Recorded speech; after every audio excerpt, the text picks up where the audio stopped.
April 2 విడుదల అంటూ ఔషధాలపై Trump సుంకాల నిర్ణయం. ఆ రోజు మార్పులుంటాయా, 20% విధిస్తారా అనే దాని మీద డొనాల్డ్ ట్రంప్ అతి దగ్గరగా రావడం జరిగింది. ఇప్పుడు అమెరికాలో ఉన్నటువంటి మన మందులు ఎగుమతులు దిగుమతులు $30 మిలియన్ వ్యాపారం జరుగుతూ ఉంది. ఈ విధంగా మన మాజీ council director general of Uday Bhaskar, హెరిటేరో ల్యాబ్ చైర్మన్, రాజ్యసభ సభ్యుడు పార్థసారథి రెడ్డి తదితరులు కేంద్ర ప్రభుత్వానికి ఈ విషయాన్ని నివేదించారు. అదేవిధంగా త్రైభాషిక వాణిజ్య ఒప్పందం కుదుర్చుకుంటే అదనపు సుంకాలు ఒత్తిడి ఉండదనే ప్రభుత్వం దృష్టికి పెట్టాలని సూచించారు. కొన్ని దేశీయ ఫార్మా కంపెనీలు ప్రస్తుతం భారాన్ని తప్పించుకోవడానికి అమెరికాలోనే ప్లాంట్ పెట్టాలని, అక్కడ యూనిట్ను కొనుగోలు చేయాలని కూడా యోచిస్తూ ఉన్నారు. అదేవిధంగా తర్వాత మన దేశంలో మందులు తయారు చేసి అమెరికాకు పంపించడానికి బదులు అక్కడే ఉత్పత్తి చేసి విక్రయించవచ్చని భావిస్తున్నారు.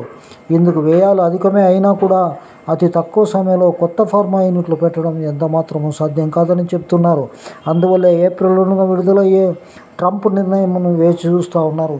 ముఖ్యంగా ఈ యొక్క ఎగుమతి దిగుమతులకు గమనించుకుంటే భారతదేశంలో అతి తక్కువకు ఈ యొక్క ఫార్మా కంపెనీలు ఉన్నాయి. ఇక్కడ పొల్యూషన్ ఏమైనా ఇక్కడ ఉత్పత్తి చేసి అమెరికాకు పంపించడమే వాళ్ళ నియంత్రణలో ఇవన్నీ కూడా కంపెనీలు పనిచేస్తున్నాయి. కాబట్టి ఇది వీళ్లకు సుంకాలుగానే విధిస్తే ఈ కంపెనీలకు నష్టం వచ్చే అవకాశం ఉంది. కాబట్టి ప్రభుత్వం మీద ఒత్తిడి తెచ్చే ప్రయత్నం చేస్తున్నారు కేంద్ర ప్రభుత్వం మీద.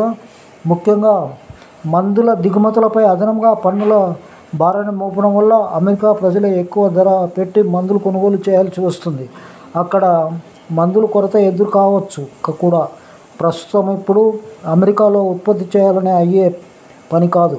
మందుల ప్రక్రియ ఎంతో సంక్లిష్ట వ్యవహారం. అవసరమైన పెట్టుబడులు సమీకరించడం, సాంకేతిక నైపుణ్యాన్ని సమకూర్చుకోవడం, USFDA అనుమతులు తీసుకొని ప్లాంట్లను ఏర్పాటు చేసేందుకు ఎన్నో సంవత్సరాలు పడుతుంది. అందుకే ఔషధ తయారీ పరిశ్రమ నెమ్మదిగా విస్తరించింది. ఈ విషయాన్ని గుర్తించి ప్రస్తుతానికి మందుల జోలికి అమెరికా అధ్యక్షుడు వెళ్ళకపోవడమే ఆశాభావాన్ని పరిశ్రమ వర్గాలు వ్యక్తం చేస్తున్నాయి. కానీ ట్రంప్ దూకుడు విధానాలు చూస్తే సుంకాల విధింపై ఇప్పటికే ప్రకటన చేసినందున ముందుకే వెళ్ళొచ్చని మరికొన్ని వర్గాలు అభిప్రాయపడుతున్నాయి. అందుకే ఏప్రిల్ 2వ తేదీన కోసం దేశీయ ఫార్మా వర్గాలు ఆందోళనకరంగా ఎదురు చూస్తున్నాయి. ముఖ్యంగా ఇది మనం గమనించుకున్నట్లయితే భారతదేశం నుంచి ఎగుమతి అయ్యేటువంటి మందులు ఎక్కువ రేట్లకు అంటే సుంకాలు విధించాలని 25% నిర్ణయం 2వ తారీఖు తీసుకుంటారు. అప్పుడు రేటు పెరుగుతుంది, అక్కడ కొనే వాళ్లకు భారమవుతుందని చెప్పి భారతదేశంలో చెప్తున్నారు. భారతదేశంలో విపరీతంగా ముప్పడిగా ఫార్మా కంపెనీలు ఏర్పడి అమెరికాకు పంపిస్తూ ఉన్నారు.